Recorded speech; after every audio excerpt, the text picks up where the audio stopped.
Marcia, Yes. got it. The second one. Welcome to Chicago IANDS. Hi, everybody. Yeah. That's it. We're going to start off with Yeah. our brief Mute. meditation. So if you have, if you would mute yourselves if you're not muted at the moment, um, and we will start with a brief meditation with native flute. So if you have things on your lap or you're not comfortable, try to get yourself in a comfortable position so you can relax and just kind of allow yourself to go where you go when you go.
Welcome back.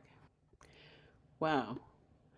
Exciting times, huh, folks, with all this wonderful wild weather. Let's hope it doesn't cause anybody too much trouble. Meanwhile, we have other things to do. And, excuse me a second here, I've got somebody paging me. Okay.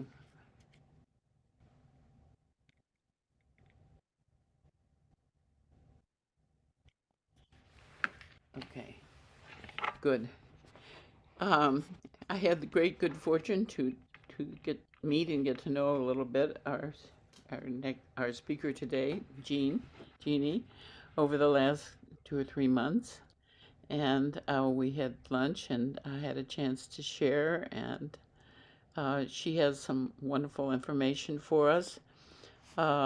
She told me she didn't know if she was a near-death experiencer, and I told her I couldn't tell for sure, but she certainly acts like one. So she can clue you in on all those things. She did have an accident which could have caused a near-death experience, but not everybody remembers their near-death experiences.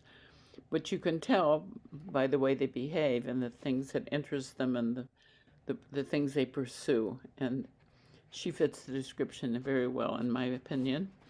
And so I'm going to turn it over to Jeanne, and I'd let her tell you more about herself and all the good things she does. Thanks. Diane, thank you. I'm really grateful that you invited me to speak today. Before COVID, I did attend a bunch of IANDS meetings in person, and I really loved them. I thought the conversations and the presentations were really stimulating. And as Diane just noted, when we first spoke over lunch, I wasn't certain that I'd had a near-death experience, but there's so many things in my life that do align that even though I can't label necessarily a specific event, I think she's right. And I've given it a lot of thought since that time. And, every family has folklore. And part of the folklore in my family that is connected to me is a whole series of events that my mother has labeled the time your sister tried to kill you. And there are at least three that elicit a great deal of laughter in our family. And any one of those could have been an NDE for sure.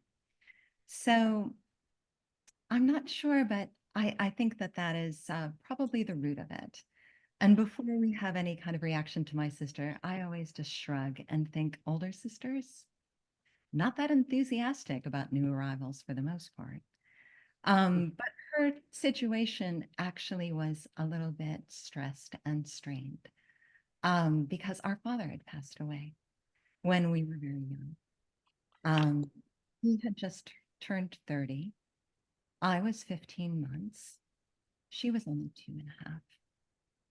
So interestingly for me, it's a funny thing to say because who doesn't want their father in their life? But I actually always felt my father was in my life. And in this way, it really does align with some experiences that NDEs feel. I had a strong spiritual connection to my dad always. And when I was a little girl and I would put myself to sleep at night, I'd look up and it was like he was right there. And I would simply have conversations with him about my day. And the energy of it was so real to me and just deeply, deeply reassuring. So at that time, I also had conversations with God that were just completely natural. They were not formal prayers like one would learn in Sunday school. They were just me basically expressing gratitude for my day. And so I know that's also very common in the NDE community. Religion and spirituality in my own upbringing, a little complex. My biological father was raised Catholic by his mother, but his father was a non-practicing Jew. He married my mother, who came from Christian communities. So there's a lot of variety there. I was baptized as a baby, but my mother didn't have the slightest idea how to raise a Catholic. I spent my childhood in the community church, getting a classic Christian foundation. But I always actually loved having all of these lineages, these religious lineages, as part of my life, because it gave me this incredible freedom to develop my own sense of spirituality. And I know that most of the people on this call are familiar with Dr. Newton's work. But one of the highlights of my conversation with Diane was really talking about the first time I read one of his books. And for me, it was literally this experience of, oh, gosh, that's exactly what I've always thought. And it is. That's exactly how I always thought the world had worked. So the conversations that are happening all the time in this group just feel really natural for me. And they're absolutely the foundation for the healing work that I do today. And my path to healing was sparked by both physical and emotional challenges. Like a lot of NDEers, and Diane and I talked about this as well, I'm really sensitive to Western medicine. Antibiotics and it's tough. And because of that, I've always had to seek out alternative care. My body responds incredibly well to Chinese medicine. It responds really well to energy-based techniques. And as soon as I encountered these, I really loved their holistic approach. They always treat a person as body, mind, and spirit. And that really resonated with me because I needed holistic healing. I grew up in a household that was actually full of a lot of drama and, in truth, a lot of trauma. That's common. And it's actually okay. It made me who I am today. After my father's death, my mom remarried, but she struggled and continues to struggle with undiagnosed mental health challenges. I took on the role of the caretaker child. And then even after I left the nest, I stayed in that role. That's not a great way to develop healthy, balanced relationships. And it caused me a lot of pain. So healing has really been my pathway to freedom. And I came to healing clearly for myself, not with the intention of being a professional healer. But as soon as I discovered certain tools that are really simple, that are safe, that are fast, and are really effective, like Reiki, EFT tapping, Qigong, I had to share them. It was just my natural reaction to seeing other people struggling. So now that I've been a professional healer for over a decade, I look back on my corporate career, which I loved, absolutely loved, but there is no question that this is what I was born to do. It is my life's purpose. And I've been training in a variety of different modalities for over 10 years. But when I came to hypnotherapy, it's become one of my favorite tools. And I really like it because of the depth of the work, the speed of the transformations, and how powerful and positive changes feel really organic for the client. It's not like they have to use a lot of willpower. We make a shift inside of them and things just happen, and the changes are natural. Regression therapy is the tool that I use, and it's the root of Dr. Newton's work. It's the root of Dr. Brian Weiss's work. And it's where you go back to heal the root cause of an issue. And this is the foundation for a technique known as heart healing. This is an innovative technique that was designed by a woman named Natasha Bray. And Natasha's an award-winning therapist. She's across the pond. She lives in Wales. And what she designed with heart healing uses regression therapy as a foundation. But then it incorporates energy healing, shamanic soul work, inner child healing, and attachment theory to deliver a really multidimensional healing experience. A key innovation that she came up with heart healing is that she moved the work from the mind to the heart. Most regression hypnotherapy, it starts up in your head. That's where your subconscious is. But it's your heart that actually has its own energetic resonance that is 5,000 times stronger than the brain. It's also your central chakra. It links your physical and your spiritual self. And in many traditions, the heart is seen as the seat of the soul. So subconscious work that is done linked to the heart is uniquely powerful. Natasha also moved beyond looking at key events, which is what a lot of regression therapy does. And she looks instead at root relationships, specifically relationships with authority figures and caregivers from when we were young. So these are our parents, our teachers, our coaches, our siblings, because it's these early relationships that really leave a mark on our sense of self.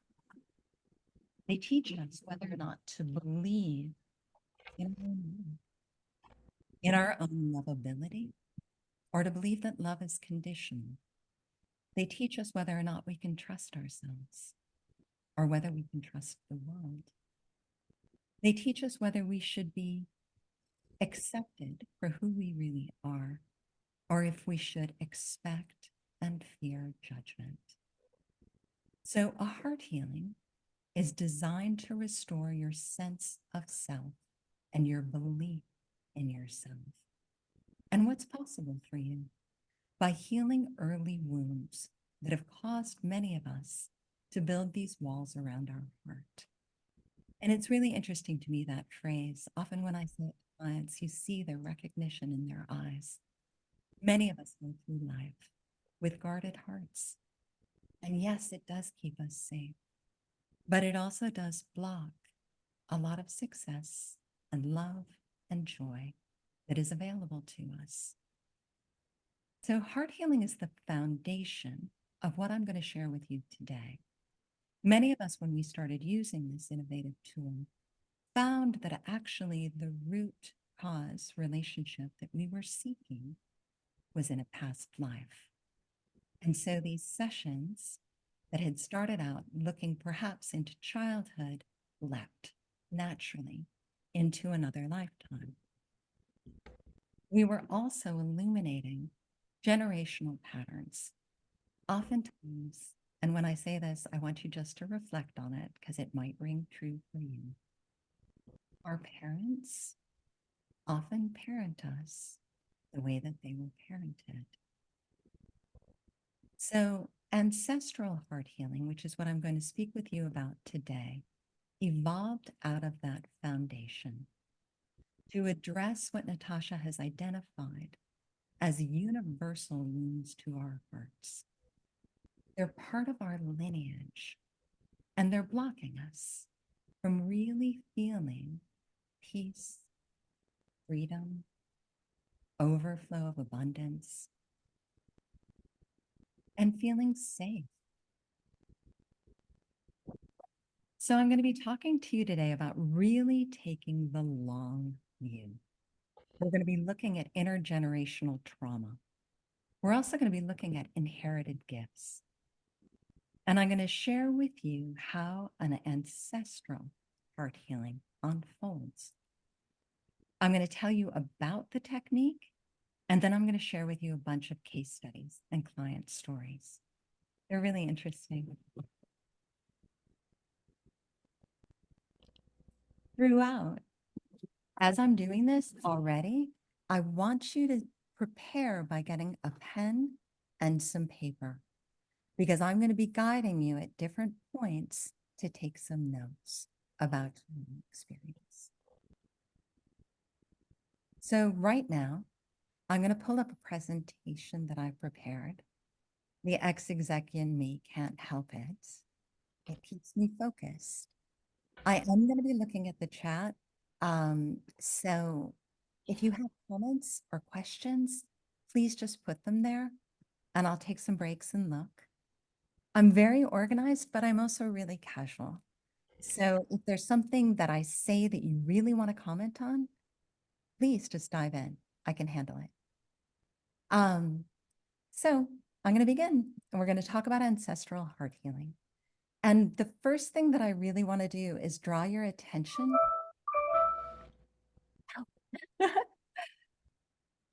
I want to draw your attention to this string of hearts on the right, because this is an image that really resonates for me when I think about ancestral heart healing. It's this linked hearts in an energetic spiral over time.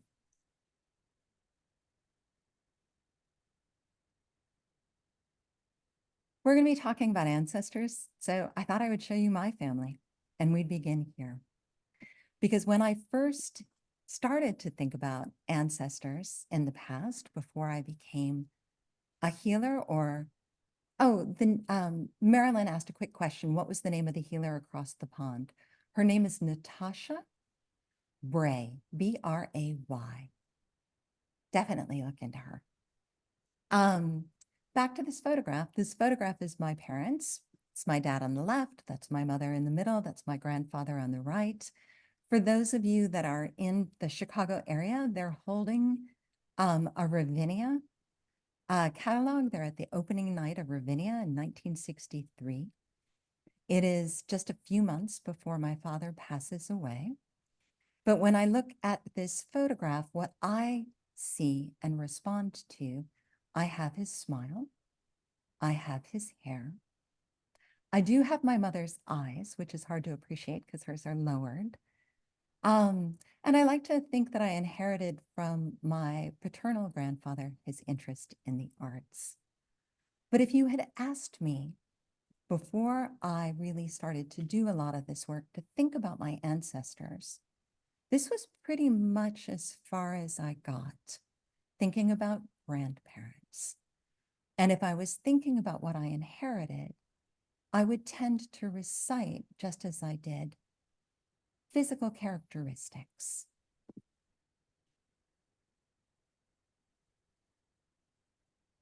This map I find fascinating, and I'm going to quickly talk you through it because I don't know if you as well had kind of this small group pictured when you think about ancestors.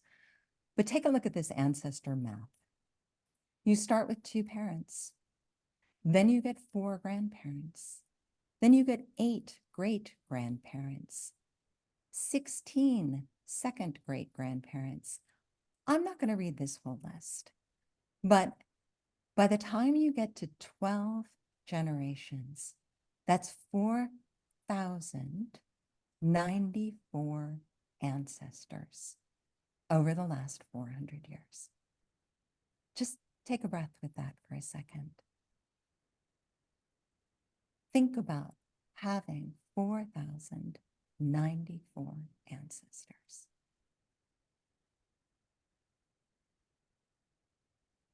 Think about their lives. What are their struggles? How many battles did they participate in, live through, die in? How many love stories? Some of them that worked out, some of them that might have been a disappointment. How much sadness did they endure? How much happiness did they create? And then how much hope did they have for the next generation? And I really am struck by that last sentence, and I want to highlight it because the technique that I'm going to be describing to you, we connect to an ancestor back in time, and we share with them how what they were struggling with is showing up in our lives today. And every single one of them is stunned and saddened because every generation wants the best for the next generation. But the truth is, their lives, the lives of our ancestors, cast really long shadows into our lives today. I want you to take a moment of reflection and think about how you were brought up. Does your culture and your family have traditions and rituals that honor your ancestors? We're all, for the most part, on this call in America. But all around the world, there are traditions and rituals for ancestors. Last April, I was in Japan. It's very much a part of their present day culture. Most recently, I spent the last week in Mexico. I actually thought I was on a vacation, not thinking about ancestral heart healing. But every time I turned around, I saw this guy. They have skulls on almost everything because ancestor worship, ancestral connections are a real part of their culture. It was not a part of my upbringing, but I want you to just think for a moment if it was part of yours.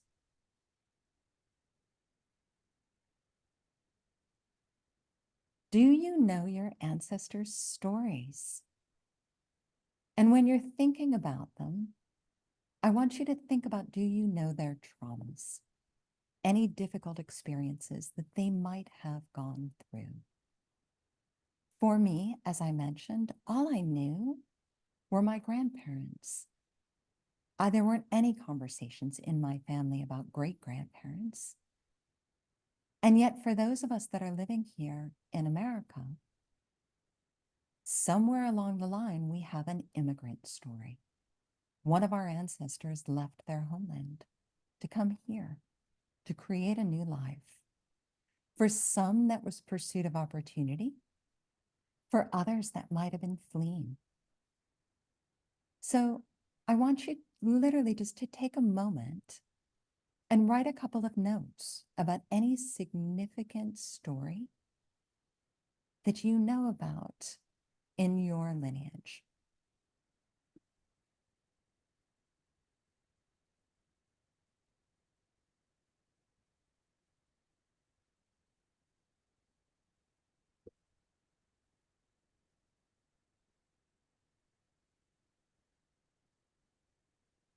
Two of my closest friends are Sikh, and a story that is very near their hearts is the story of partition, because it is the story that their parents and grandparents lived through.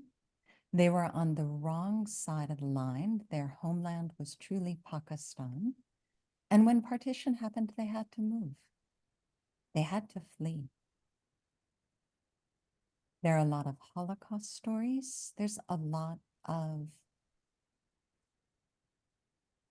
just a lot of trauma, and I want you to think through it. And then I also want you to look at patterns that have repeated through generations. These patterns might be patterns of addiction. It might be patterns of how women show up in relationships.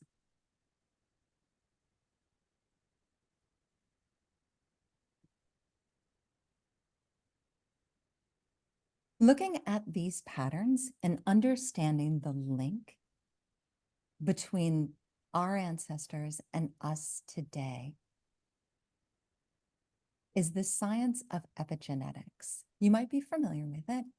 It's a new understanding of the genes that we inherit.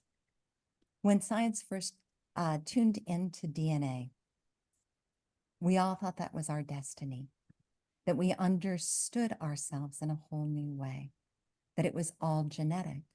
But now what we've really learned is that how those genes actually express depends on the environment that you're living in and your lived experiences. So it can be influenced by what you're drinking, what you're eating, how much stress you're under.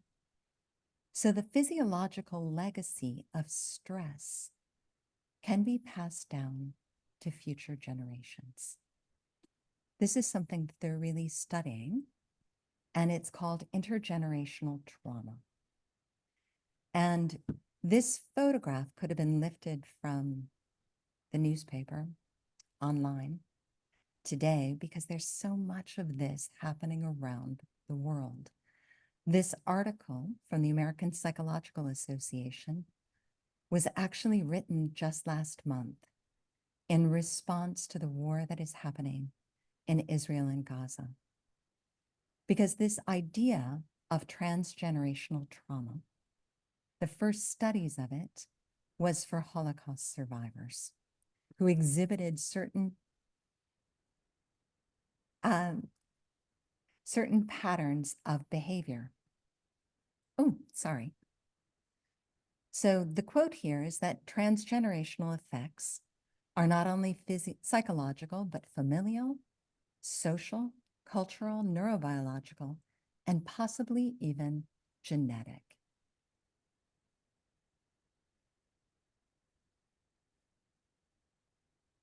So your inheritance, their struggles in the past are linked to our stresses today. So an ancestral heart healing was developed to illuminate the root life in your lineage. Find the ancestor that was struggling with something that you're struggling with today. Heal that struggle. And that unblocks really important gifts. Then we imprint a positive new legacy so that that pattern no longer affects the generations that follow you. And we expand the energies of peace and freedom, overflow and safety through the lineage into the life of the client and into the collective.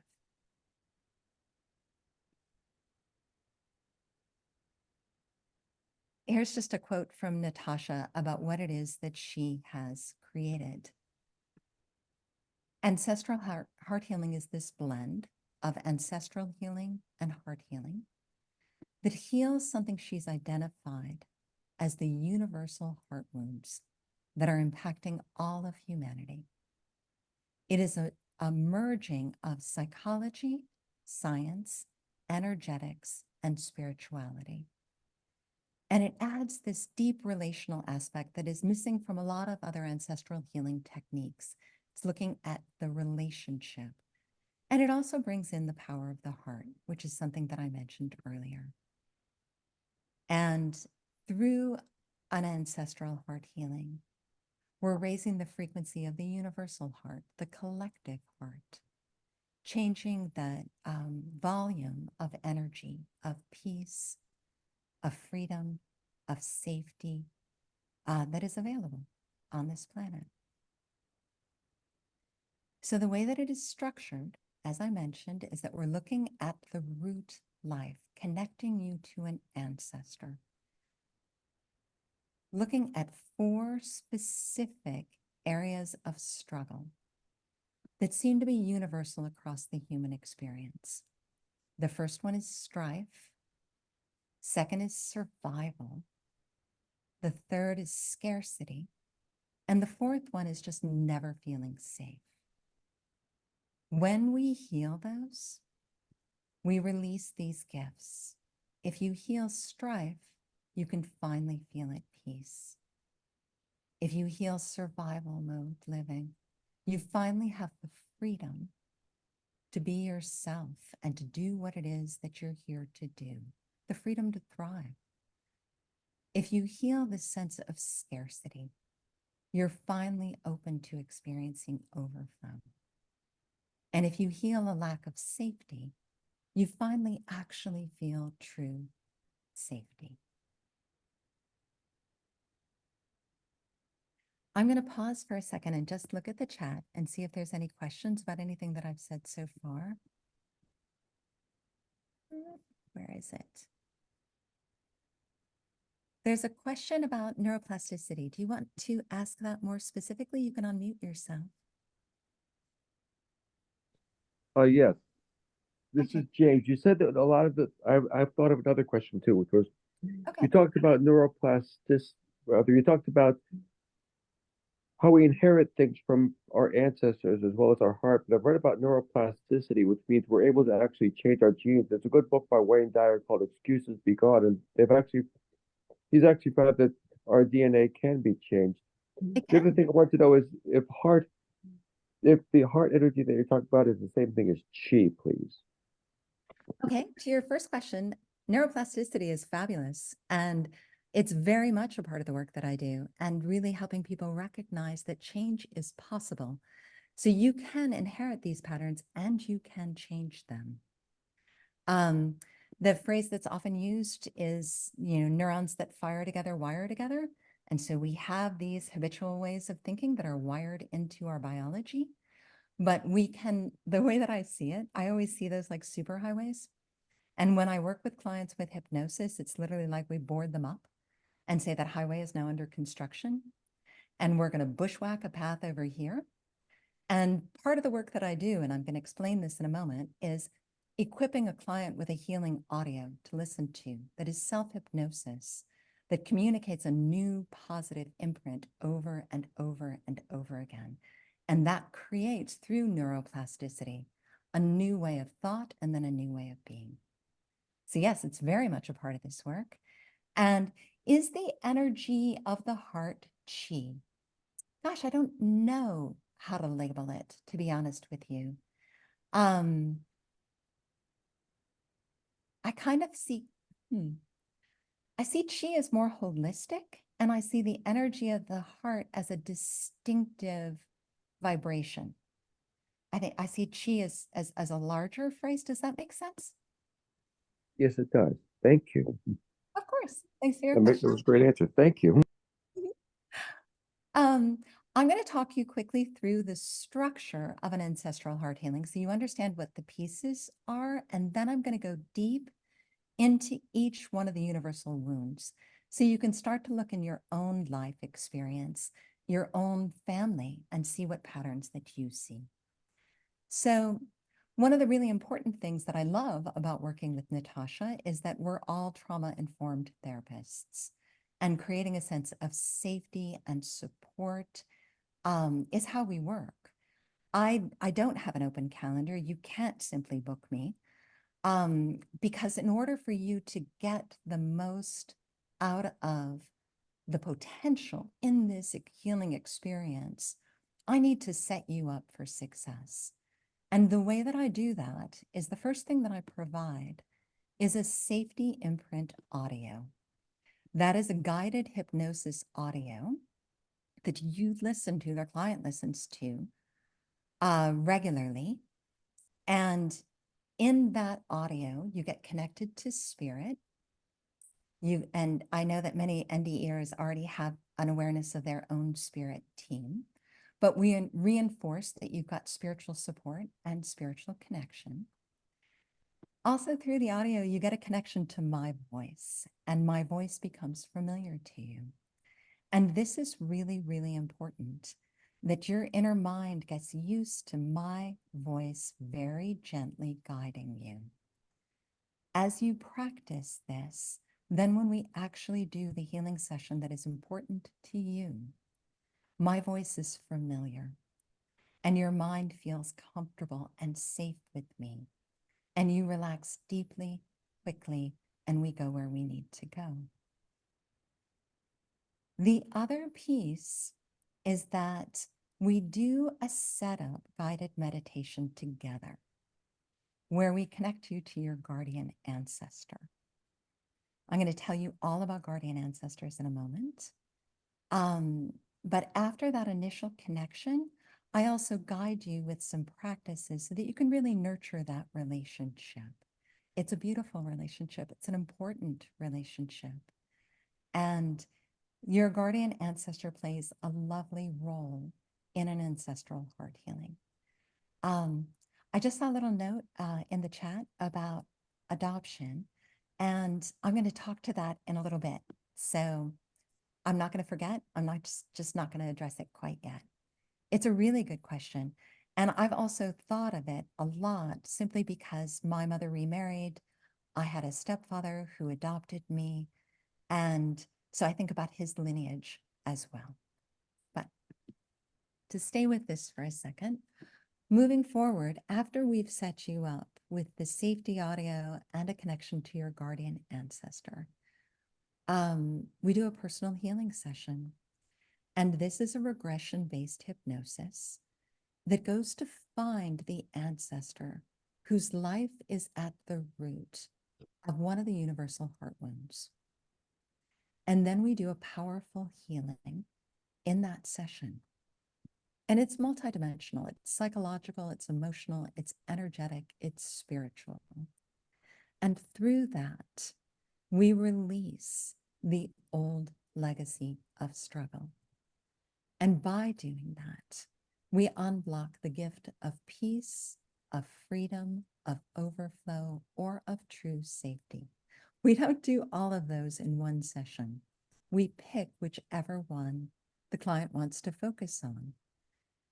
And while we're in there working directly with this ancestor, we're also connecting the dots between the struggle that they were facing in their life and how it's showing up through the lineage in your lifetime today. And the healing resonates for both of you and through the lineage.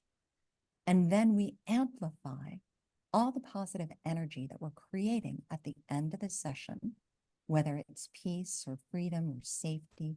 We link that to the collective heart energy and send that out into the world. It's a very powerful and beautiful thing to do. And then after that, I give you a personal audio. This is what James and I were talking about. And this audio reinforces a whole new way of thinking, feeling, and believing, and also acting, so that positive change for you feels natural. It becomes your new inner soundtrack because you've released what you had inherited that wasn't serving you well. So that's the description of a session. You'll understand more about them as I take you through some of the case studies that I'm going to be sharing. But I first want to talk with you about this connection to the guardian ancestor. Everybody has one. I know that you are probably already familiar with some people on your spirit team, maybe a guardian angel, maybe a spirit animal. But this connection is actually a pre-birth connection. And this is an advanced soul in your lineage who has chosen to be of service to the lineage. They function a lot like a guardian angel. It might be a deceased family member. It might be just someone who's an aligned spirit. It might be a spirit animal ancestor. It might be a goddess or a god ancestor. It might be an archetypal ancestor. For example, some of my colleagues who are also ancestral heart healers, their guardian ancestor is a famous healer. It's not in their lineage necessarily biologically, but it's in their lineage in terms of archetype. And so this is where kind of the question about adoption comes in. We all have our biological families, but we also have our soul groups and our soul families. We have these archetypal families. So I have not worked directly yet with anyone who was adopted and did not know their biological lineage. But this is where this would be available to you. I don't know who would come through for you. It might be someone from your biological lineage, but it might be someone from your adopted lineage with whom you have a strong spiritual connection. Does that answer your question?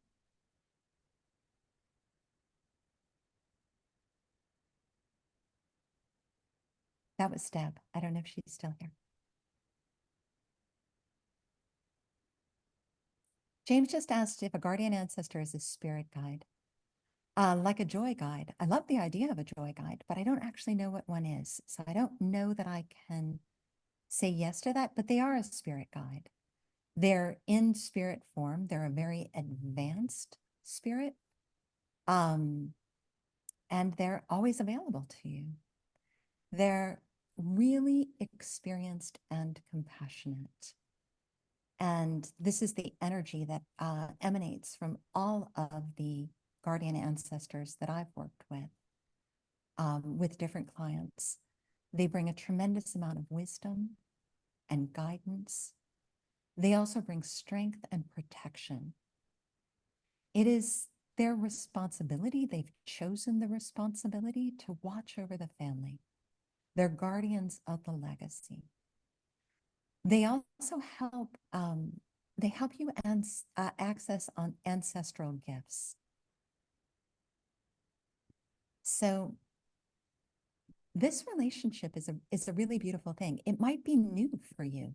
You might know your guardian ancestor, and then, I'm sorry, you might know your guardian angel, and then suddenly it's like, oh, I've got a guardian ancestor, and you've been there all along. They have a very specific role in an ancestral heart healing.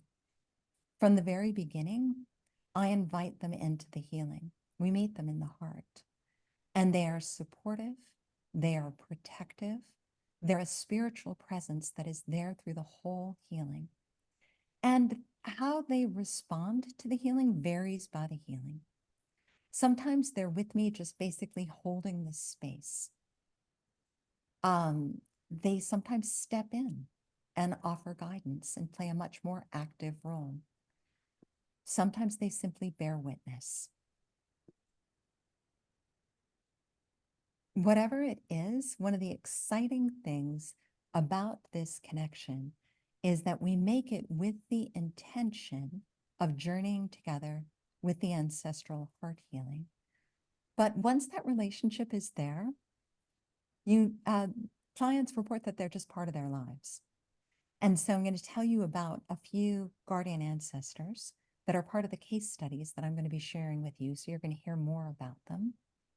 But one of my clients, her guardian ancestor identified himself as Janus.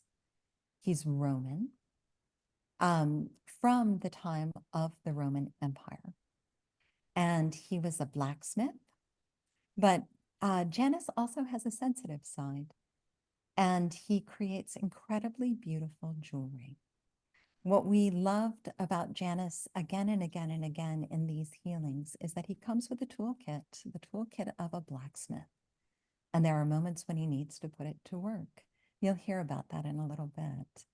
But the image on the right is an image that client shared with me after we'd been working together for a while. We've been working together for about 6 or 8 weeks doing a series of ancestral heart healings.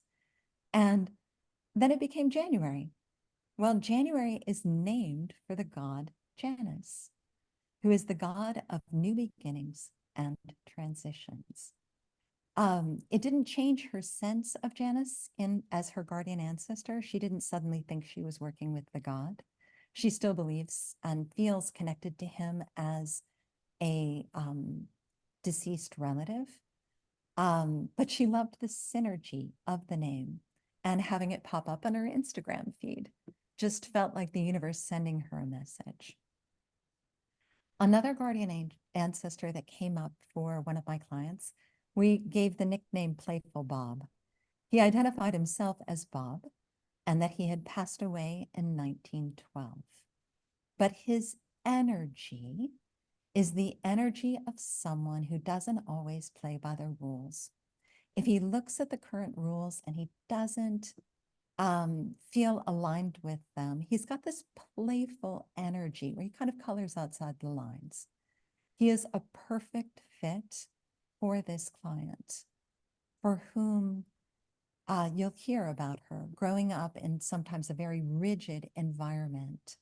She's always used her voice to communicate that she wants to design a new way of being from her heart that isn't aligned with the current rules. And the current rules tended to shut down joy.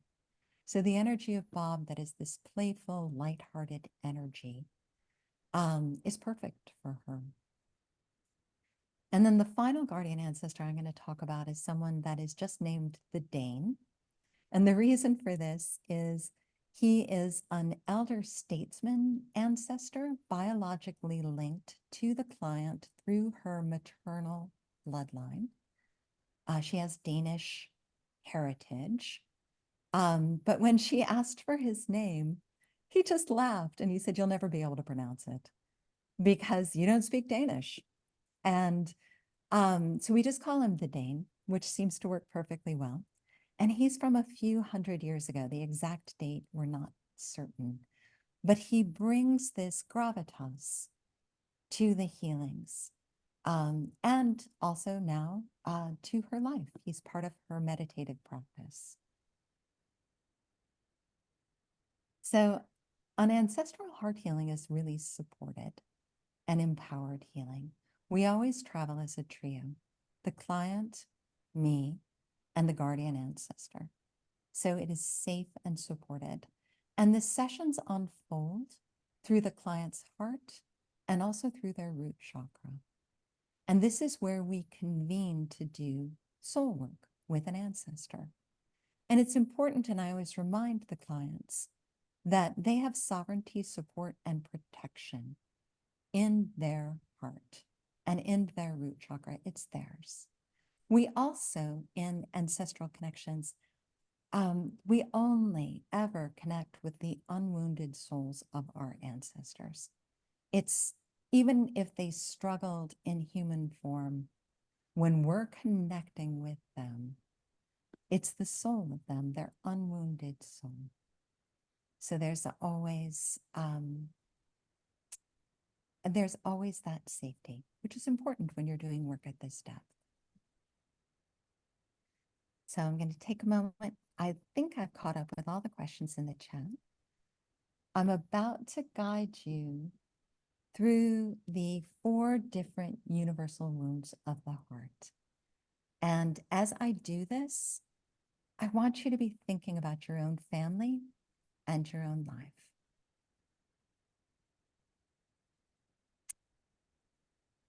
Oh, James, good question. Spirit communication is not limited at all to the crown chakra.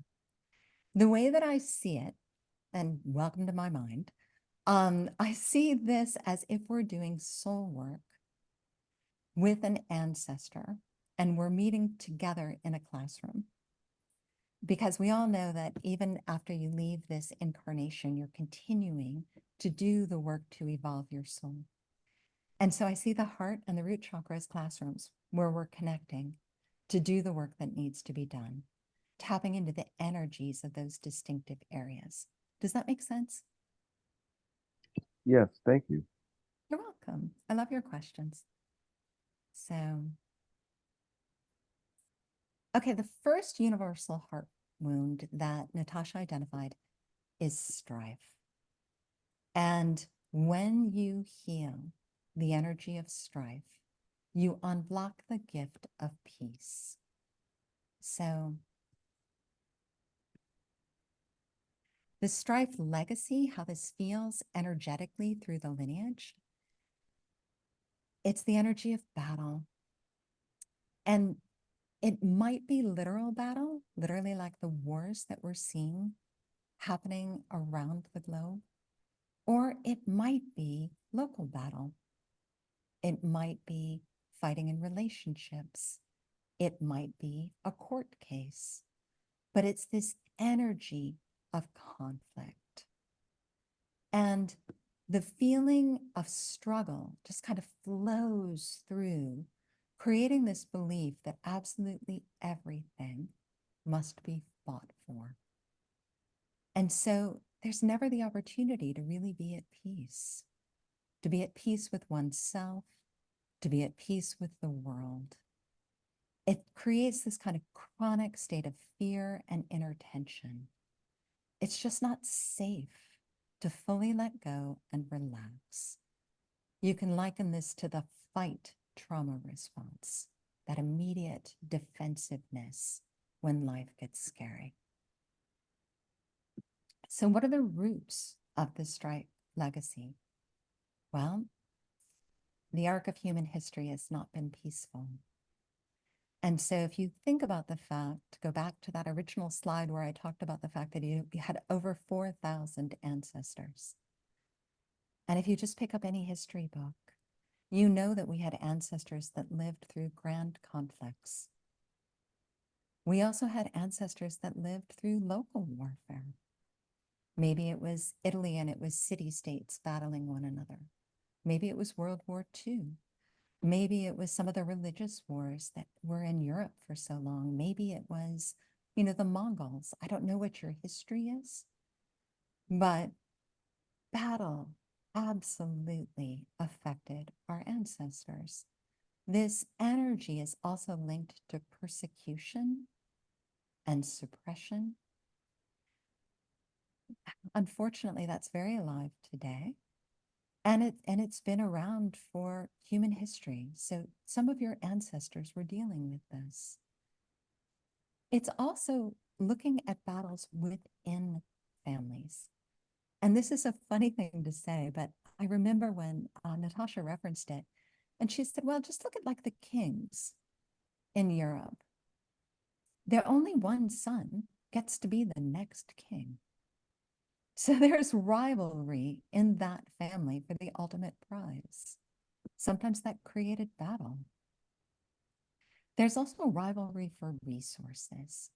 And resources might be physical resources like land or money, but it also might be resources like time and love.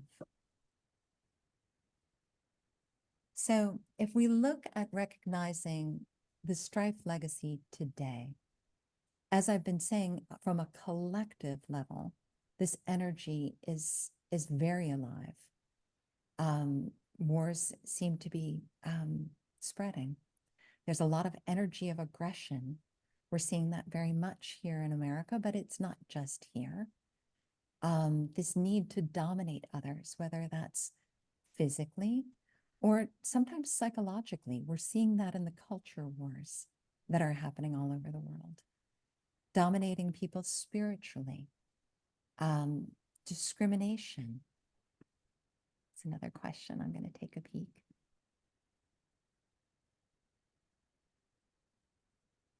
Oh, strife is battle. It's struggle. It's this, you know? It's the energy of having to fight for something.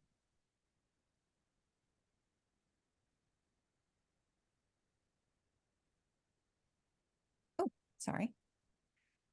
Within families, you see feuds. You see aggressive behavior. That might be verbal abuse. It might be emotional abuse.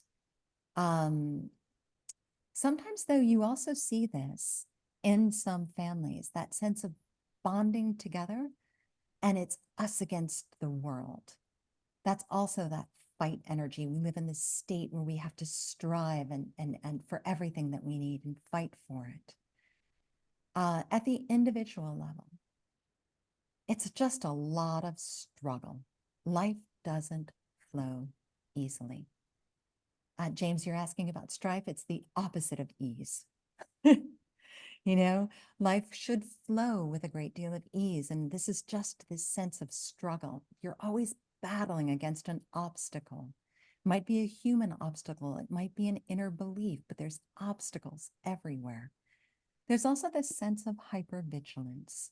You can't relax. You've got to be on your guard. There's a sense sometimes of competition.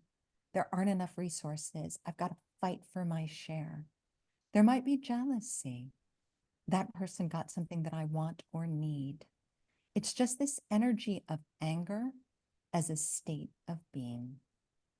And this kind of just bottom line belief that that is the way life is. It's never easy, always on the defense, sometimes going on the offense just because strife feels normal.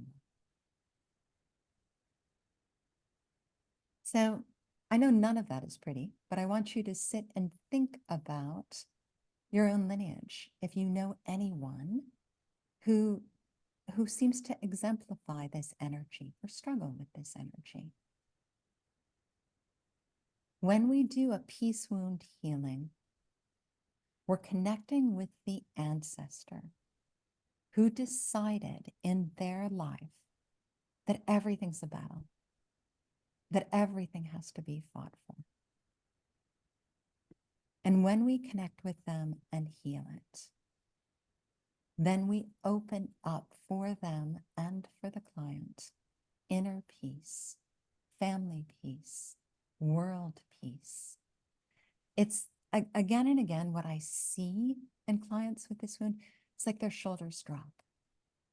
The tension leaves their face. It's actually safe for them to rest. They've been like this, all that tension. And this is a beautiful thing that Natasha added into the training. She was talking about the energy of strife. And she said, you know, it shows up so much as battle, fighting energy, but it's also striving for something better. And wouldn't it be lovely if we could release that sense of battling one another and strive together towards things? That's the goal of these healings, is to create that peace within that lineage, within that life, and also within the collective. So I'm going to grab my notes here. I have my case study notes and tell you about a couple of stories about clients that I worked with where we healed the peace wound. The very first one involved the ancestral guide Bob, who, as I mentioned, died in 1912. The ancestor who was at the root of this wound for the client is a woman named Mary. And Mary identified that she was 15 generations back in time. Okay. Her story, she's a young woman. She is pregnant out of wedlock, and she is being pressured to give up her child. And the pressure she is feeling is coming from her family. It's coming from her church. It's all sorts of rules and restraints. And the energy in her family is, what are people going to say? And when the client communicates with Mary, Mary says, well, he just won't listen. He keeps saying, shut up and keep the peace. So I asked Mary, I said, who is this? And she identified that this person was her grandfather. And Mary then begins to speak unbelievably eloquently about how much she wants to keep this baby that has grown inside of her for months. And she talks about how her grandfather is simply following rules and that he needs instead to follow his heart. She reminds him that he's actually a sovereign being who can make a decision if he wants to love this child. And that in fact, the decision that he's making by forcing her to release this child is a decision out of fear. And she calls him out on it and says it doesn't feel very Christian to shame her and separate her from her child. What she really needs is to be heard, and she needs support, and she needs love. So she voices a tremendous amount of anger that her grandfather, did not protect her from the man who overpowered her and left her pregnant, and that this man is not going to be shamed or held responsible in any way. She also tells him how this unhappiness is going to ripple through generations, because my client had informed her that she struggles in feeling constricted by rules and having her voice be heard. So we do this energy healing to heal that energy of strife and battle. And the client that I'm working with also happens to be a Reiki practitioner like me. And it is natural for her to have Reiki rise in this session, Holy Fire Reiki, and assist in the energy healing. So there's a special emphasis in this healing on the throat chakra and on the heart chakra.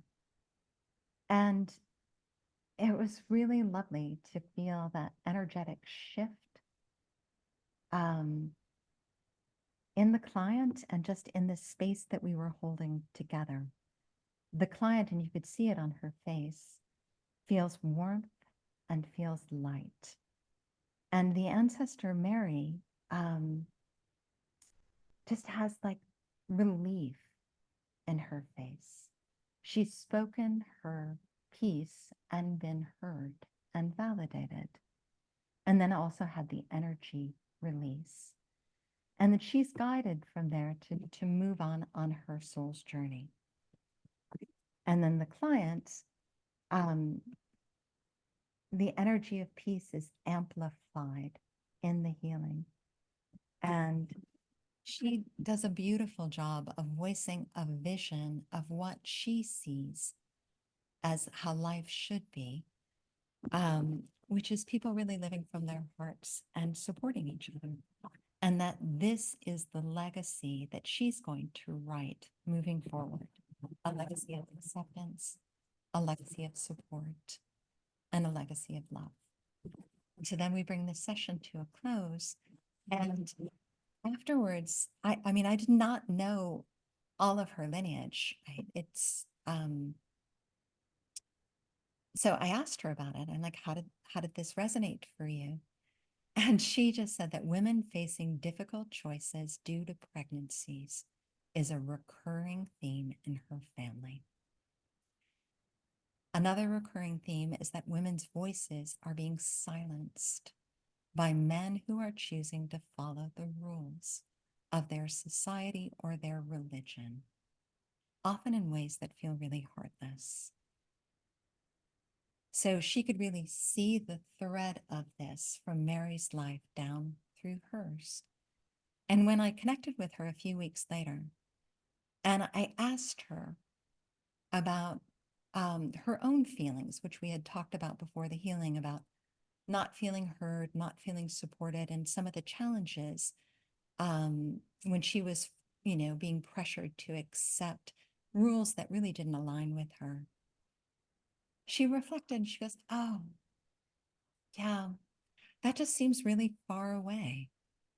And she really understands now why she's so passionate about using her voice the way that she does and making positive change, and that the rules aren't static.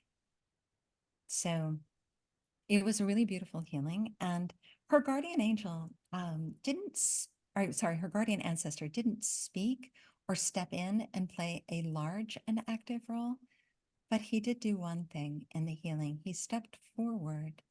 And at one point in time, when Mary was really expressing her emotional struggle, the guardian ancestor, Bob, put his hands on her shoulders.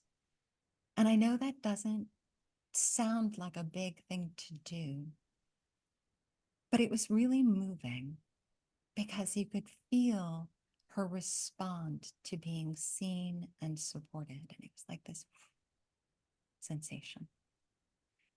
So that's the first case study that I'm going to share with you.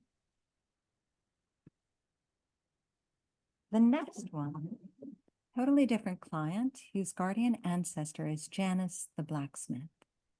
And Janice, as I mentioned, is really strong, and he's got these terrific tools. So the client is going back once again to look for the ancestor who decided that life was a battle, that everything had to be fought for. And she discovers and connects with a man 10 generations back.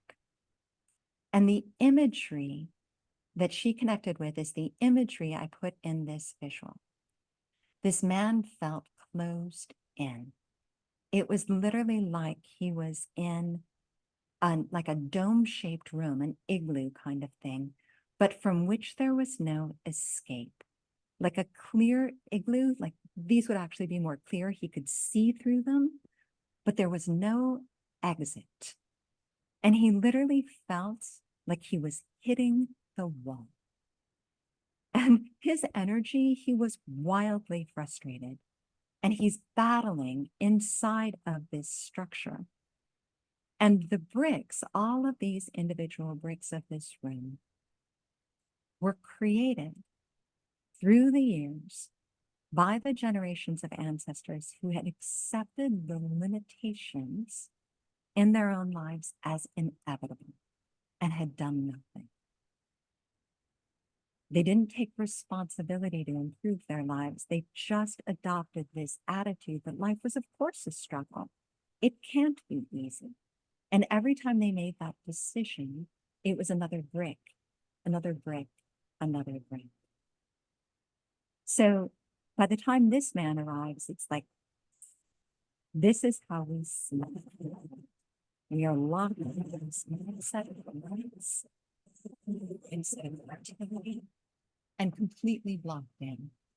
And as I mentioned, this particular ancestor is absolutely furious because he doesn't seem to be able to break free of this. And he really felt that the ancestors in the past could have done more.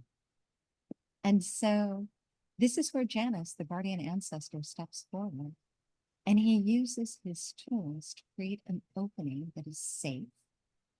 And immediately, once he creates some space, the energy of that ancestor pops right out of it and is transformed from this furious, like strife energy into this bright being of light. And as soon as he had the opportunity, he moved forward, knowing that he now could.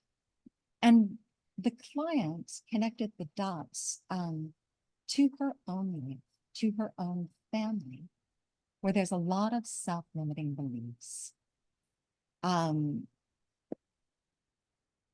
Her family is always quick to say that's not going to work out, or don't even try this.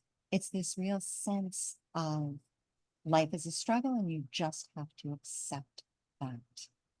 So as part of this healing, she too has now come out of the igloo. And in conversations that I've had with her subsequently, she talks about listening to that family chatter with a very different ear. It's like she's viewing those conversations from a distance, and it's no longer resonating in her life. She sees that as a mindset that she has now stepped out of. And she feels much more peace to be able to create the life that she wants from a position of positivity. The other thing that's really lovely, she is the client that I reported, and Janice is now a part of her regular life. If she's dealing with something not related to healing, not even related to meditation, and she starts to feel like she's got a struggle, she says, Janice, what would you do?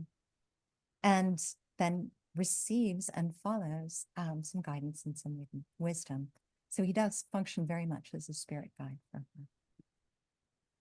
Okay.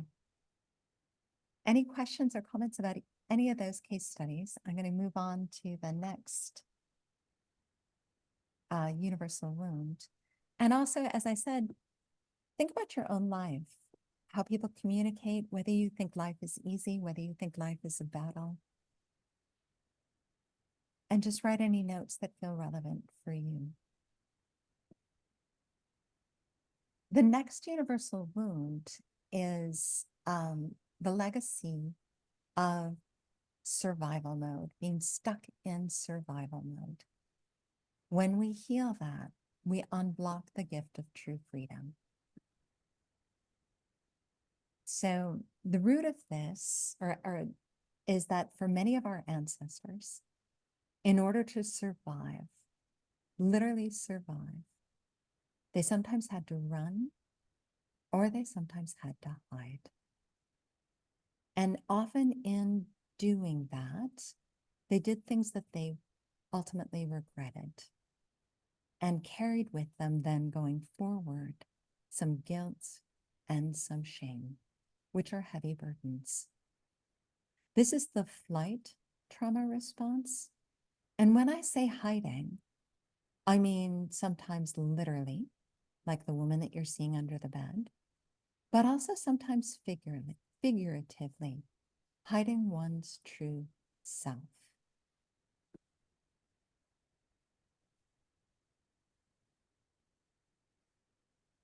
if you think back through your own lineage, when we talk about being in survival, sometimes there is real danger.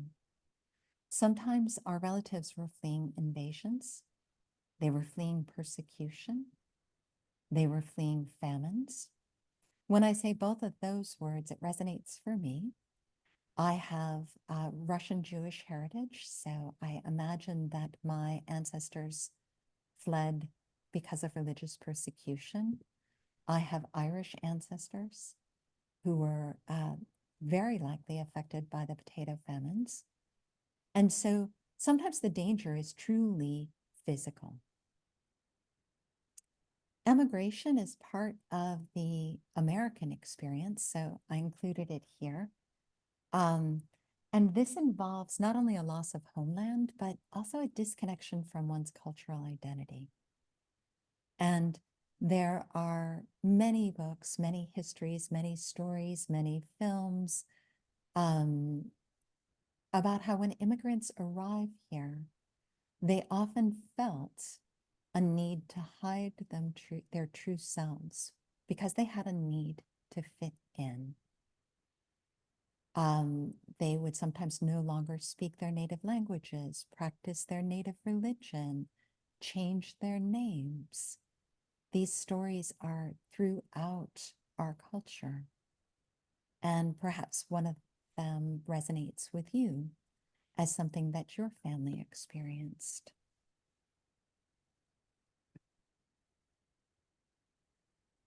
How this is showing up in the world today, lack of trust, just trust issues at the individual level, family level, collective level. And then, as I mentioned earlier, regret, sometimes linked to difficult choices. When I think of that, every time I say that, I think of Sophie's Choice, the film with Meryl Streep, where she had to make a very difficult choice and then live with it. And then this next piece about never feeling safe to show up as your true self. This need to hide aspects of your personality. And this disconnects us from ourselves. And so people that are caught up in this energy of hiding often feel really lonely. Loneliness is an epidemic in our culture.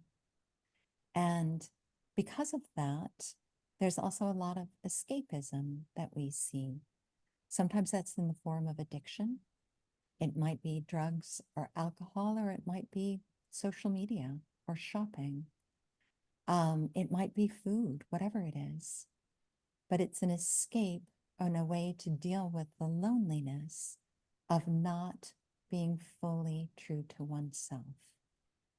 What we also see with this wound is societies or families imposing a lot of rules. This is how it has to be if we're going to feel safe. When we do healings around this, and we connect to the ancestor who decided that they had to run or hide in order to survive, or formed a belief that freedom just isn't available to them for whatever reason,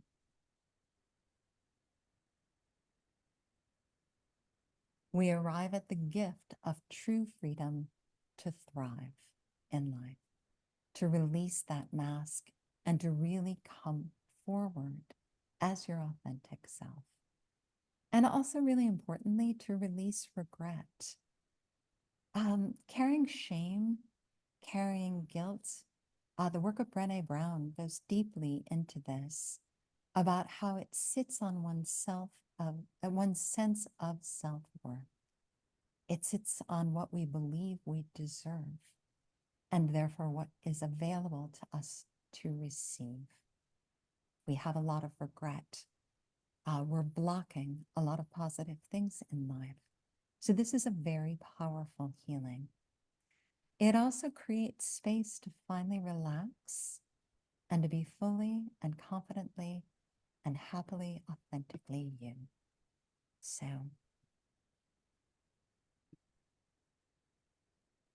I'm going to share a couple of case studies from this freedom wound. And the first one was really interesting. It was not an external battle, which one might expect. This was actually a woman in battle with herself. The ancestral guide here was the Danish ancestor who's really stately and came up through the maternal lineage. The ancestor that we connected with was the maternal grandmother of the client. So this is pretty close in. This is someone that she had known. And the wound that the grandmother articulated was that she had led this incredible life. She had wealth, she had travel. All of these things were available to her, but inside of her, she felt so insecure. She didn't fully enjoy life. She was married to a really dynamic spouse. He was very magnetic, and he opened a lot of doors for her. And the image that rose during this healing of him was him in the stateroom of an ocean liner, engaging this admiring crowd. And this couple traveled all over the world together, yet she felt so insecure. She didn't really enjoy it. She just wasn't fully present for these incredible experiences. And from the state of being now in spirit and looking back on that embodied life, she felt a tremendous amount of regret. Her husband was, enjoyed it tremendously. He was comfortable everywhere and with anyone. But she was chronically worried. Was she wearing the right thing? Was she saying the right thing? This insecurity didn't come from her husband. It was something that she carried with her everywhere they went and packed and unpacked it, no matter where they were on the globe. And the energy coming off of her as a spirit was so sad that she'd really missed this life.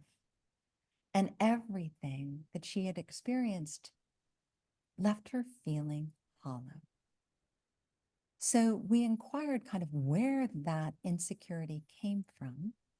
And what she identified was you could feel the energy shift, and it was the presence of her family, and they're really rigid, and they had come from very modest means. And the fact that she had married a man who was this phenomenal success, he too had come from modest means, but he was very successful as an entrepreneur and a financier. The fact that she came from these humble origins and then suddenly had all of this opportunity, they were very cold, they were very disapproving. And so her healing really involved shifting the energy so that she could open up to realizing that she did deserve all of that she deserved everything that life had to offer, the rich life, that she was worthy of the best. It was really connecting her to a sense of her own worth and value. And it was beautiful to watch her actually shift energetically, visually in this scene, to going from someone who was just so weighed down by sadness and regret to this vision of very strong and very straight. And the guardian ancestor actually played an incredibly important role. Just as she needed it, he stepped forward into her energy field, and all of the energy from him just radiated love. And that energy just swirled around her and filled her up. The whole scene got flooded with this energy of love. And it opened in her what she needed, which was a sense of self-love for her authentic self. She has nothing to hide and nothing to be ashamed of. So her energy responded really beautifully to this. What was very intriguing in this session, we always also link back to the energy in the client. And the client was experience a degree of healing, but there was also an energy in her that had a different origin, but was related to this wound. And it was like a plug in her solar plexus. And the healing of her grandmother did not release it. And so the guardian ancestor took it upon himself to go get permission to take it out. And he needed to do this because this was linked actually to the client's mother. It was a different quality of wounding from this energy. But he returned, he literally left and came back and said, okay, I got permission for us to release this in this session. And I've called in help, and help is coming. So we waited for a moment. And then the spiritual energy of Mother Mary arrived. And she came up to the client and in her gentle and loving way, very quietly said, child, you deserve everything. And the plug just released. So after that healing, the client acknowledged that she really needed this message. She wouldn't have said at a conscious level, oh, I'm struggling with insecurity. But she absolutely noted that she didn't always feel she deserved the life that she was creating. And she's made a commitment to really be fully present for this embodiment. And she really treasures the freedom to open up, to show herself, and more importantly, to enjoy the best that life has to offer without guilt. So that's the first freedom case study. The second one, we're back to the client whose guardian ancestor is Bob. And as you may recall, the first healing went back to a woman named Mary, who was dealing with a pregnancy. This one goes back to her mother, who has passed over. So the first one went back multiple lineages. This one just skipped back to her mom. And what her mom is sharing about her life is that she felt overlooked and unseen in the house that she grew up in because there was an overabundance of children. She was the first of 10. And as the eldest girl, it was communicated to her literally at the age of 4 that she had a role to play, that she had responsibility for her younger siblings. And so she lacked the freedom to just seek and experience joy on her own terms. She never got to be a kid, and she would sometimes flee to the neighbors because that was the only place where she could find freedom to simply be herself. And when we delved deeper into this, she spoke about her parents, that her father had a very sexist attitude towards women and women's roles, and that her mom was absolutely overwhelmed by having had 10 children. And setting up this house, it was just more than she had anticipated, but she was following her Catholic upbringing and the rules of the church and the community that she lived in. So the client hearing all of this, it feels a lot like weighty baggage that is very familiar. Her mother had continued to communicate that women are here to serve men, and also had sadly failed to see her own daughter as an individual. It was as if the mom, when she had children, was trying to live her childhood through her kids and was doing the things that she had never gotten to do, but were actually not in alignment with the children that she had, leaving her own daughter to feel much as she had. So the energy release here, the reason I put this symbol over here of the man carrying the cross, that is what the client articulated, is that it's this weighty thing and everything that represents to the women in her lineage. And that energy was shifted and released. So it's been wonderful to check up with the client afterwards and to hear her voice that in her life today, she has stopped taking responsibility for everyone else in her home, which had been her habit, and that she's showing up, feeling a lot more free to express herself as something more than a caregiver. And she's also taking the time to really tune into herself more and more, to know what it is that she really considers joyful. This had been hard for her because in the past, it just wasn't even an opportunity. What she wanted wasn't important. And now that she has the freedom to tune into that, it's a priority for her. And she loves the energy of her guardian ancestor, who she nicknames Playful Bob, because he has this playful energy. And she's resonating with that to bring that more and more into her own life.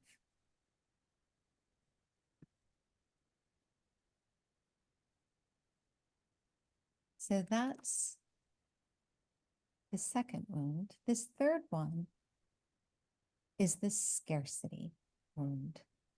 And when this is healed, it unblocks the gift of overflow.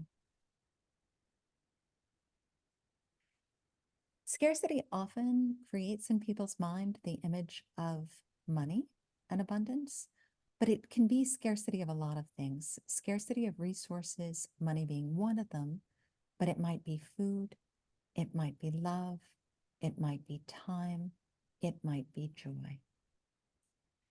And it's this feeling and belief that there is never enough.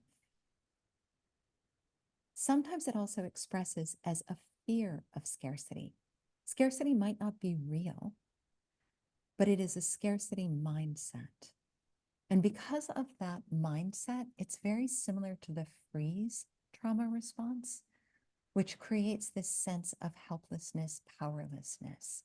And so this energy of kind of learned helplessness, I'm frozen, I'm stuck, is the legacy of scarcity. So roots of scarcity in the collective can be famines, can be warfare. Those are logical choices, economic crisis. But I also, if you see the picture on the right, I'm sure we all remember how it was at the beginning of the pandemic. There was so much energy of scarcity running not only through our country, but around the world. And, people responded to it. We saw evidence of it. At the family level, scarcity often shows up when there's been the loss of a family breadwinner. We've been talking about battles and war throughout human history. And often when we say that, we recognize that it's the men that have gone to war. But the consequences are that many of those men did not come back, leaving their families vulnerable to scarcity. We've also already seen a case study about large families and scarcity within them, not enough resources, whether that's physical or emotional. food, love, attention, opportunity, creates that energy of scarcity. Today, we're also seeing it in the news when we're looking at nations that are at war over resources. The fear over immigration, genocide, a battle over scarce land.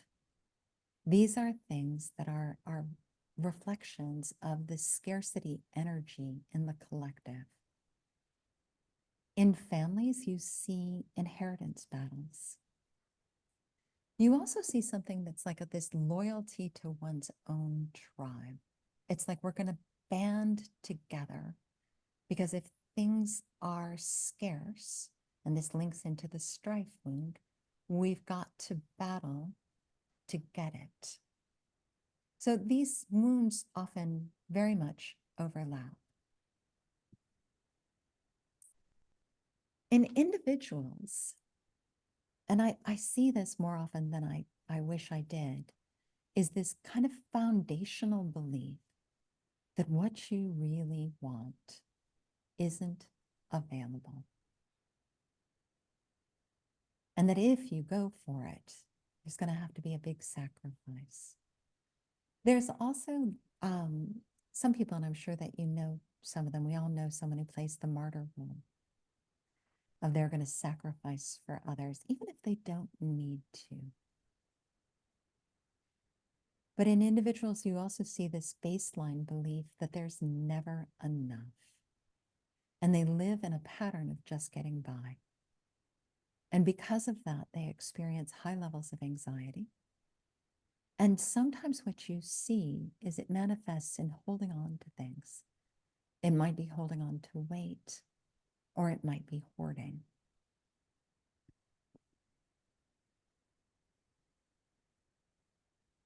So when we're healing the overflow wound, we're connecting with the ancestor who decided that there's never enough and that resources are scarce. And I'm going to talk you through a few case studies that are about different resources, joy and money. So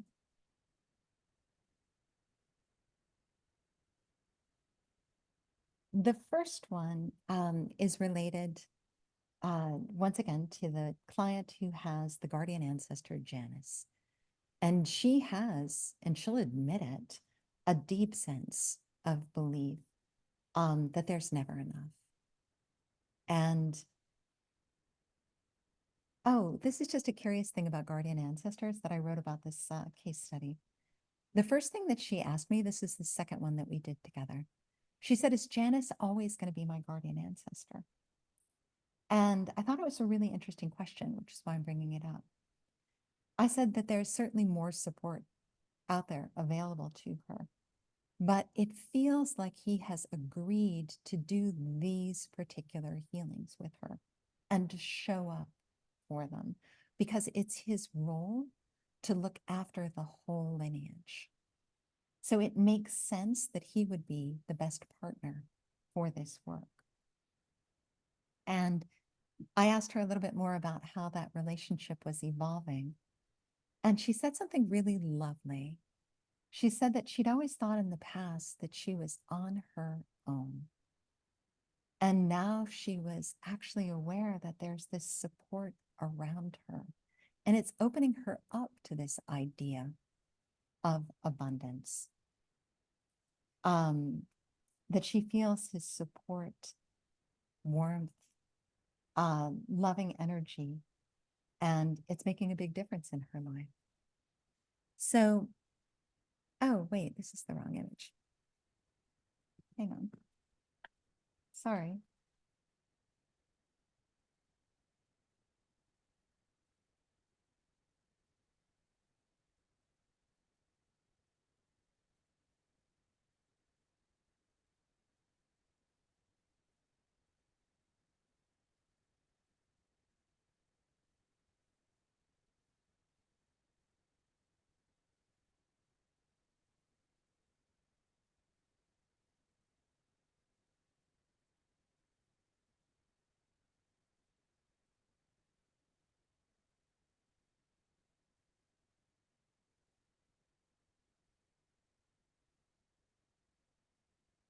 bear with me.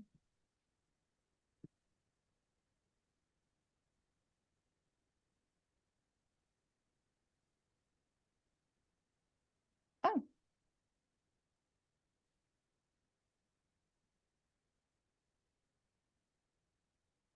That's the image I'm looking for. Sorry. The ancestor this client connected with was in the rural mountains in the middle of nowhere. She's got Italian heritage, and so she sensed it was probably Italy from the 1700s or 1800s through her mother's lineage. And it was an incredibly remote place. And what her ancestor was communicating was that there's nothing here. He has no way of making money, no way to ever have more than enough. It's absolutely subsistence living. And he was really lonely. He was pretty much by himself out there. He felt trapped. He felt like he didn't have any options. And as he spoke and the client was speaking with him, what became apparent was that what was truly holding him back was his own fear, a lack of self-trust. He was afraid that he was going to leave and do something and that whatever he would do would be wrong and that it would go wrong and that he'd have to return home and he would be ridiculed. He was simply afraid to put himself out there. He had some dreams, but he wasn't even that connected to them because he just never believed that they could become real. And he was a little scared of his dreams because he felt that failure was worse than trying. It was easier not to try than it was to come up short. He's just afraid. So it was this mindset of it's easier not to try that had rippled through the legacy until this day. And so the client was asking, where did this come from? And the ancestor indicated that there was an authority figure, not a relative, but someone who had a lot of authority in his eyes, who kept shutting him down, telling him to stop wishing, stop dreaming, stop hoping, and had really taught him to expect that things would always go wrong. And that this energy had become his mindset. And he was just not moving forward. So the energy healing that we did here involved this real mindset shift so that he could make peace with fear, the fear of the unknown, so that he could open up and become comfortable with risk. And that he had within him the ability to shut down negativity and naysayers and embrace the power and the positivity of hope and trust. So I want you to just imagine in your mind this kind of energetic equivalent of the perfect pep talk. And that's what the ancestor received, just this sense of unbelievable support and belief in him. And he really took it to heart. And he shifted from looking down and looking dejected to looking up and looking out onto the horizon and to start moving forward. And what was really interesting about that is that this was very much a message that the client needed to hear. She's looking to make some changes in her own life. And she'd been self-sabotaging because she was frightened and because the messaging in her household was, as I'd mentioned before, don't try. What was lovely at the end of this particular session is that her guardian ancestor communicated to her, this is Janice the blacksmith. He took a moment at the end of the session to also say to her, I'm your ancestor too. And you need to take a good look at what you've inherited from me. I was well respected in life. I worked hard, but I loved what I did and I was very successful. And he reminds her that his strength and his support is always, always available to her and is part of her lineage too. And she really took that to heart. So that was that case study. This one, when I talk with clients in the beginning and we talk about scarcity, we talk about where in their life they're feeling it. So we really can direct the healing to the right ancestral fit. And what she identified was a scarcity of joy. And this is the client that has the guardian ancestor of Bob. And we went back. This was so interesting. We'd already gone back to her mother, who had articulated the challenges in her childhood. Now we're going back to the maternal grandmother. That was the ancestor that we connected with. And the maternal grandmother tells her story. And her story is that as a teenage girl, around 15 or 16, she had a pregnancy. And this pregnancy was with a boy that she really cared about. But she was forced to give that child up for adoption. And when she did that, that was the end of joy. And a few years later, she became pregnant again. And this time she was forced to marry. And this is the woman who then had 10 children in rapid succession. She felt that this was an obligation that she had to the church, and the pressure from the church and the community to create this large family overwhelmed her. And she acknowledged that she was just simply too tired to connect with each child individually. And because she had lived her life following the rules and not following her heart, she also taught that to her children. She also had experienced, very sadly, multiple miscarriages and stillborns, which made her actually scared to connect with the children that she did have. She wasn't certain that they were going to last. So she had this emotional restraint. I'm sure you're getting a sense of the energy of this household. This session was actually really emotional for the clients. She had known her maternal grandmother, and she really felt connected to her pain. And we delved deeper into, who it was that had really created the restrictions that she lived under. We'd mentioned the church, but it was also very much her brothers. And it's this idea that, women in the lineage really want to love and connect, but they weren't protected. Protection wasn't available. The men that were around them actually stayed boys, and that it was the women who had to step up for responsibility. And it was the women who bore the consequences of men who were truly boys. They carried the shame, they carried the responsibilities, and they didn't have lives that were enriched by love and joy.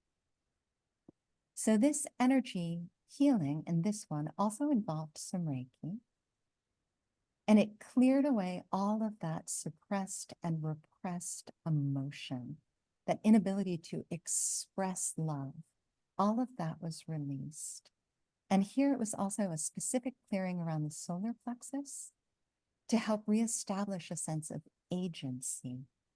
And again, in the throat chakra, so that, what needed to be expressed, what had been held in lineage after lineage, grief, shame, anger, disappointment, could flow out, and there would be room for joy. So the client articulated that what she took away from this was reclaiming the power to say no to all the woulds and the shoulds of this world, and allowing herself once again to really tap into what gives her joy and open up her heart in the relationships that she's in so that she is seen more fully and her connections are deeper. I put the pie as the picture. I'm sure you're all thinking, what does that have to do with anything? But it was an interesting note. She talked about how her grandmother, who did not express a lot of love directly, infused it into food.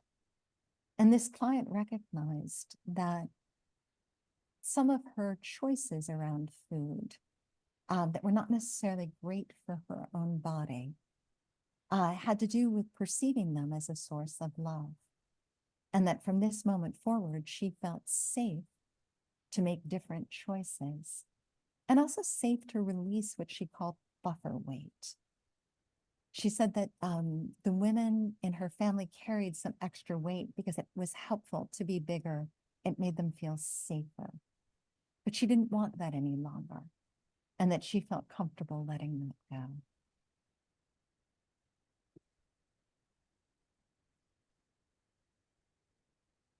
Okay. This is the last wound, and it's about safety. And it literally goes from feeling not safe to feeling actually truly safe, which is a really deep sensation in your being. And it's blocked by experiences of threat, which makes sense. But the way that it's interpreted in ancestral heart healing is through the stress response of fawning. The reaction to the threat isn't fighting or fleeing. It is pleasing or fawning. This is for people that aren't safe, but are stuck in their circumstances. It's that energy.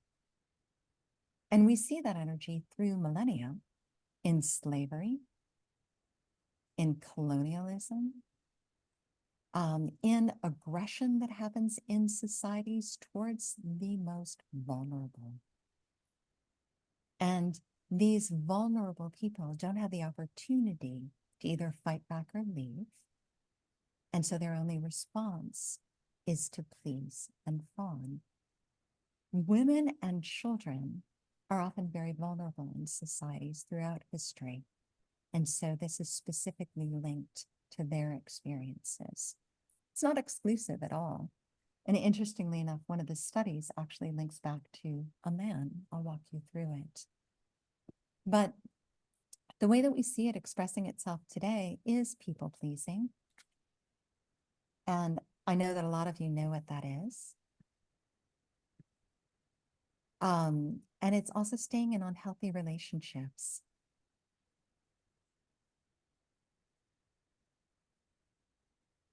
And it's this feeling of powerlessness. The way that Natasha describes it is so eloquent. She calls it the depleted heart. And it's just this sense of I'm stuck here. There's nothing I can do except try and please the persecutor. Sarah asked a really good question about how does one deal with I am not safe when an individual really wasn't safe for an extended period of time in this lifetime. Very true for ancestors as well. And that's going to be part of one of the upcoming case studies. And this is where the healing really does need to happen, because sometimes they are literally not safe. And their nervous system is responding to that. So when we do this ancestral healing, we go back looking for the ancestor who either wasn't safe or decided that they weren't safe. And that their response, they had to figure out a coping strategy to survive. And the first one I think is really going to resonate for Sarah's question. When we heal it, people do feel safe in their bodies, safe to be themselves, safe to protect themselves, and safe to have boundaries. But the first case study that I'm going to talk you through, again, I took the client whose guardian ancestor was Bob through all of the healings, wanted to have her have that full experience. And so this is the safety wound. And we went back to an ancestor who was more than 30 generations back. And he indicated that he was a slave in an environment where he was living a life under threat. He was whipped. He was not treated well. He lived in a society where there was massive inequality. All he wanted was a simple life. But this, what was being communicated to him every single day was be seen and not heard. Do what is asked of you.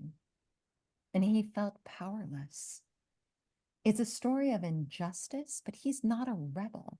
He didn't have that energy. And in the image of him that came to her, he's shackled, not just physically, but also spiritually. And because of the futility of his circumstances, he's really forgotten what it feels like to be a sovereign being. That was the phrase that she used. He's given his power away. So the energy healing for him was an energetic technique known as the violet flame. It's what the client introduced. And it transformed that sensation inside of him. It restored his dignity and his honor. And she watched him stand up straight and radiate this energy through the lineage of self-love and this ability to say no. It wasn't available in his particular lifetime, but that does not mean he needs to live with that energetic burden any longer. And so she articulated that it was just more than about him. It was this profound expression of human dignity, that every person has value, that no human is better than another. And she said to me, she goes, wait a moment, he's healing the lineage. And I said, all right, tell me what you see. And she watched like these figures straighten down the line, literally as if they were having an energetic experience between their shoulder blades. So this also happened for the client and reinforced her sense of her own worth and value. And this idea that it is now safe for her to believe in herself because the essence inside of her, she said this so beautifully, is love. And she said, Jeannie, I just need to sit here for a minute because my heart is opening in a way that I have never felt it before. Because her ancestor, when given the option to kind of turn and look at his abusers, radiated love in their direction to heal their hearts. And this really stayed with her, this sensation of her heart opening. And in the conversations that we had subsequently over the weeks, she really talked about that, how this is her mission to help people see, and linking all of her healings together, that we can look at the structures that we've inherited and we can break them because they aren't aligned with love. And that when you show up with love, there is no need for fear. So that was the essence of her healing. This last one that I'm going to share with you goes back to the client whose guardian ancestor is the Dane. And I think this is going to resonate perhaps with a lot of you NDEers. She goes back to a 10-year-old boy. He is 12 generations back. He's in Europe. He lives in a modest home. He's got hardworking parents. He has a very spiritual sense of the world. He believes wholeheartedly that the world is a magical place. And he wants everybody to feel the same sense of wonder that he feels. But his parents don't. They don't have time. They don't have energy. They're caught up in day-to-day life demands. He doesn't feel direct criticism of what he's communicating about what he sees in the world, what he believes about the world. But there's a lot of judgment there. And, he's fascinated by um, magic and by wizardry and by spirituality. And they're just literally very in the day. And it makes him really sad. He thinks they're missing a lot. And energetically, the client perceives that there are weights around this child's ankles, trying to hold him to the ground and keep his spirit and his voice from soaring. So the energetic healing is freeing him of those shackles. And he runs out to the woods. And in the woods, he finds that he can talk about the beauty of the world and he will be heard. That in this space of nature, he belongs. And this is where the message got really beautiful. To not lose faith in the people around him, but also to not stop communicating what he's feeling, sensing, and believing. Because even if people aren't ready for the message, there is an audience for the message, and that the words themselves carry tremendous power. And putting those words out into the world puts that energy out into the world. And it's an incredibly important thing to do. And the client who received that healing needed to hear that message as a healer who does advanced techniques that not everyone is ready to hear. And I imagine for many of you talking about your NDE experience, you might have had a similar feeling or experience. So I'm coming to the end of it. That's the last case study. The outcome of these healings are just really exciting for clients. They feel an expanded circle of spiritual support because they have this connection to their guardian ancestor. They feel calmer. They feel free to be themselves. They feel open to just experiencing more joy, more love in a state of trust. And they really identify with the role that they played, which was change maker, to heal themselves and the planet by amplifying the energies of peace, abundance, safety, and freedom. So I put this in a little group chat that I have with my fellow practitioners, that I'm now one of those people that a friend will call me and say, hey, how was your day? And I say, well, I guided somebody back 15 generations to heal the root cause of battle energy, and it's caused a lot of strife in her family for the generations. And after healing that original wound, we imprinted the energy of peace. And then we amplified that by connecting it to the collective heart. And we put that out into the world because, I don't know, the world needs less battle, a lot more peace. So I resonate with that last healing because this is what happens to me every day.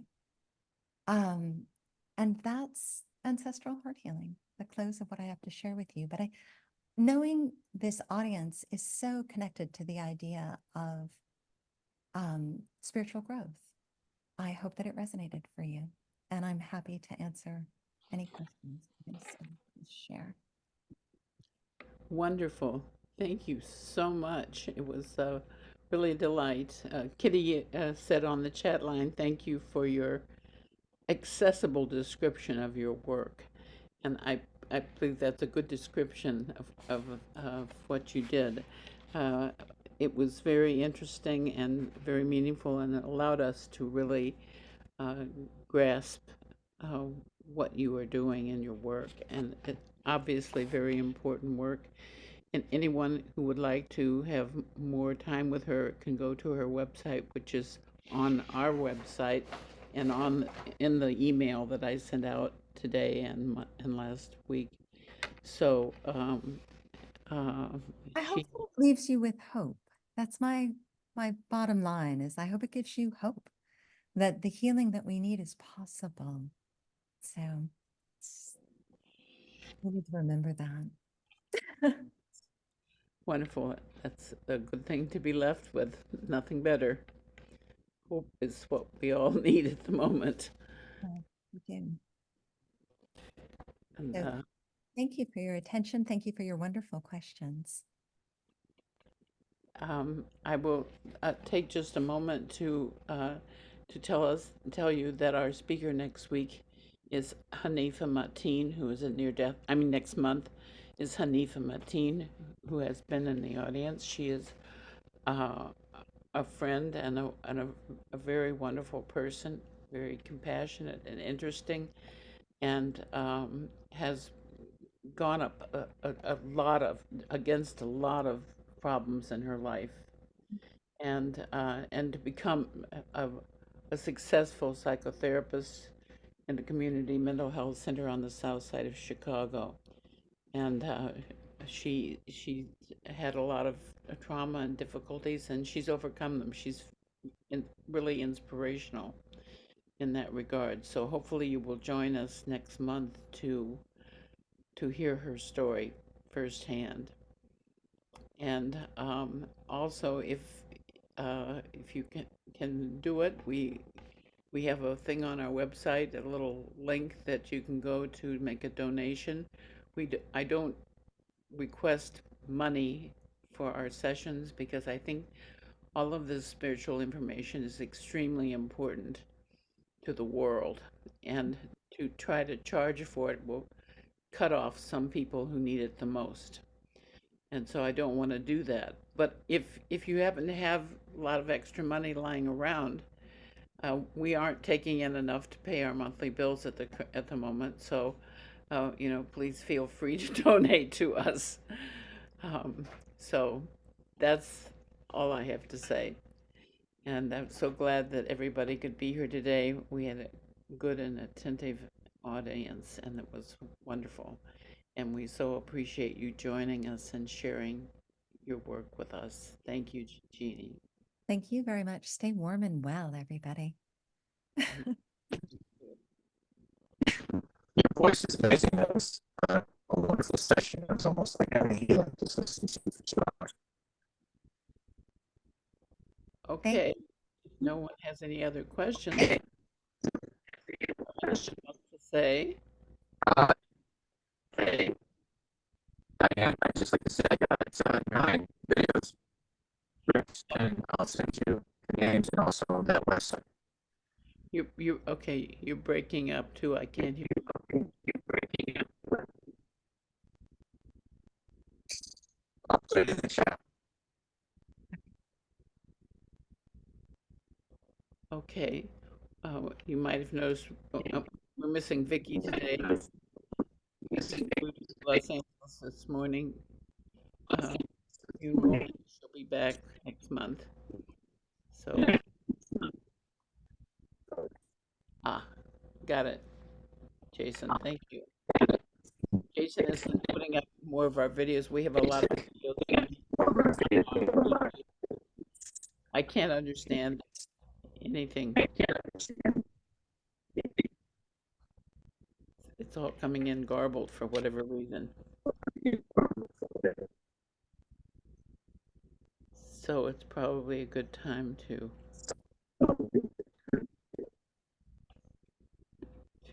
stop it. You can stop the video. Marsha.